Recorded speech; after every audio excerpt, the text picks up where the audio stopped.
why those prophets they didn't tell us that this year it's year of war. Most of the people are going to be chased in South Africa.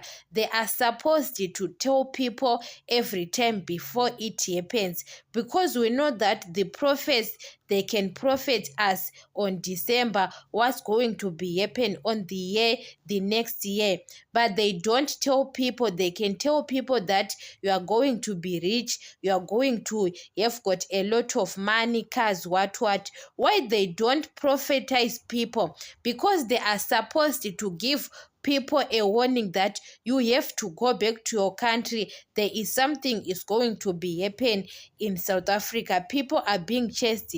You have to prepare money. So people now are desperate. They don't have money for transport, because most of them they are expecting that it is going to be end. But yes, South Africa gave us warning, but they don't know that it is going to be serious more than what happens in other years, because most of the people were used to that it happens most of the years. But the way it happens now, it looks like it's serious. Why those prophets they don't tell their people who are worshiping in the same church with them, to warn them that you have to prepare?